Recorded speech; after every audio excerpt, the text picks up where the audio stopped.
घरोघरी मातीच्या चुलीच्या आजच्या भागामध्ये आपण पाहत आहोत की इकडे सकाळची वेळ असते, त्यावेळेस इकडं जानकी आईंचा आशीर्वाद घेते. त्यावेळेस आई म्हणतात की तुझं माझ्यावरती लक्षच नाहीये. त्यावेळेस जानकी विचारते की काय झालं. त्यावेळेस आई सांगतात की मला तुझ्या हातचे धिरडे खायचे आहेत आणि मी आज पोट भरून नाश्ता करणार आहे. त्यावेळेस जानकी म्हणते की ठीक आहे. तेवढ्यामध्ये तिथून शर्वरी या घर सोडून जायचा विचार करत असतात आणि त्या सांगतात की मी बँगलोरला जात आहे.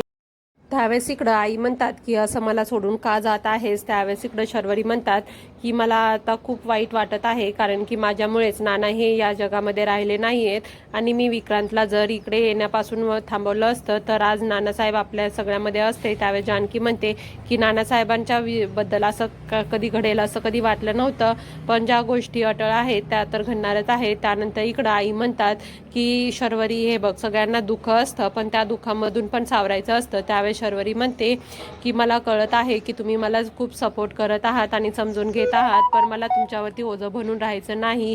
आणि त्यावेळेस इकडं आई म्हणतात की तू आमच्यासाठी ओझं नाही आहेस, तर तू तुझं काहीतरी करत राहा आणि त्यानंतर इथं घरात सोडून जायचं नाही. त्यावेळेस इकडं शर्वरी म्हणतात की मला इथं करमत नाही आणि माझं मनही लागणार नाही आहे. त्यावेळेस इकडं आई म्हणतात की असं म्हणू नको आणि तू जर इथून निघून गेली तर उलट मला तुझी काळजी खात राहील आणि नंतर मला इथं काही चैनच पडणार नाही. तू जर जवळ असशील तर मला समाधान वाटेल की तू माझ्या समोर आहेस.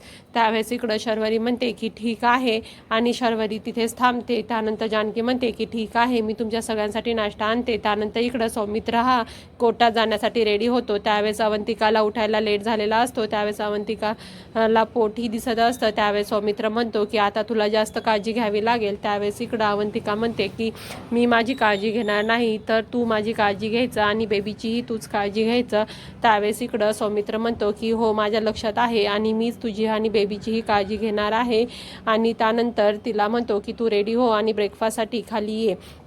त्यानंतर इकडं ऐश्वर्या म्हणते की जानकी वहिनी, मी तुमच्यासाठी काही मदत करू का. त्यावेळेस जानकी सांगते की हे पराठे बाहेर नेऊन दे आणि सगळेजण खातील. त्यावेळेस तिथे बॅग पाहून ऐश्वर्या म्हणते की ही बॅग कोणाची आहे. तेवढ्यामध्ये जानकी ऐश्वर्याला बोलून घेते आणि तिकडे शर्वरी सांगते की ती बॅग ही माझी आहे. त्यावेळेस इकडं सौमित्र म्हणतो की तू का घर सोडून जात आहेस का. त्यावेळेस इकडं जानकी म्हणते की तू शर्वरीला काही प्रश्न विचारणार नाहीस, कारण की तिला आत्ताच आम्ही थांबवलेला आहे.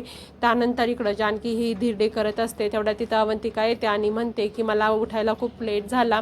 त्यावेळेस जानकी म्हणते की ठीक आहे आणि आता तुला आरामच करावं लागेल आणि जेवढं होईल तेवढं तू काळजी घेत जा. त्यावेळेस इकडं अवंतिका म्हणते की हो, मी तेच करेल आणि त्यानंतर इकडं धिरडे घेऊन तीही बाहेर जाते आणि त्यावेळेस जानकी तिला थांबवते आणि सांगते की मी काल शर्वरीच्या रूममध्ये गेले होते तेव्हा शर्वरी या खूप अस्वस्थ होत्या, आपण राहुलला या केसमध्ये ओढल्या असल्यामुळं राहुल शर्वरीशी बोलत नाही. त्यावेळेस इकडं अवंतिका म्हणते की हे नॉर्मल होतं, त्यामुळे राहुल हा सस्पेक्ट असल्यामुळे त्याला स्टेशनमध्ये जावं लागलं. त्यावेळेस इकडं जानकी म्हणते की त्यामुळे राहुल हा शर्वरीवरती रागवला आहे. त्यावेळेस जानकी म्हणते की आपण तिथे जाऊन त्याची माफी मागूया. त्यावेळेस अवंतिका म्हणते की ठीक आहे, तुम्ही म्हणत असाल तर आपण तसं करू. त्यानंतर इकडं सगळेजण गरम गरम धिरडे खात असतात आणि आनंद घेत असतात. त्यावेळेस इकडं शर्वरीची बॅग पाहून सगळेजण म्हणतात की तू काय करत आहेस. त्यावेळेस शर्वरी म्हणते की मी बँगलोरला जायचा विचार करत आहे. त्यावेळेस इकडं सगळेजण म्हणतात की तू असा काहीच विचार करायचा नाही आणि तू इथेच राहायचं. त्यावेळेस इकडं शर्वरी म्हणते की काही दिवस तर होतील, पण काही दिवसानंतर परत ते लोक पैशासाठी मला कॉल करतील. त्यावेळेस इकडं सगळेजण म्हणतात की तुझ्या पैशाची व्यवस्था झालेली आहे आणि लवकरात लवकर सर्व पैसे हे तुला भेटतील. त्यावेळेस इकडं आई म्हणतात की तू पैशाची काहीच काळजी करू नको आणि त्यानंतर इकडं ऋषिकेशी म्हणतात की पैशाची व्यवस्था झाली आहे.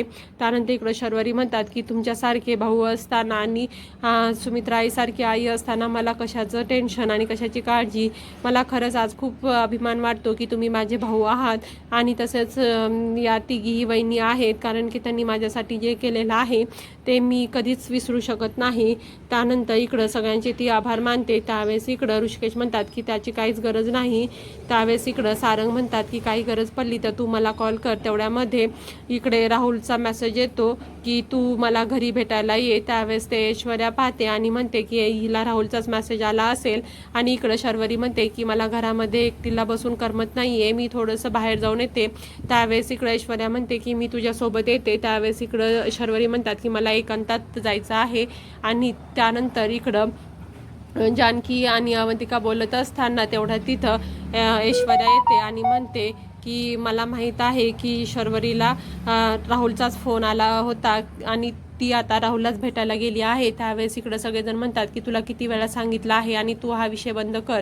त्यानंतर इकडं शर्वरी ही राहुलला भेटायला येते आणि राहुलला म्हणते की मी तुझ्याशिवाय राहू शकत नाही. त्यावेळेस इकडं राहुल म्हणतो की ठीक आहे आणि ती म्हणते की आपण आता इथून पळून जाऊया. त्यावेळेस राहुल म्हणतो की ठीक आहे आणि आपण इथून पळून जाऊयात. आणि त्यावेळेस इकडं शर्वरी विचारतात की तुझा राग माझ्यावरचा गेला का. त्यावेळेस राहुल म्हणतो की मी तुला पाहिलं आणि माझा राग गेलेला आहे.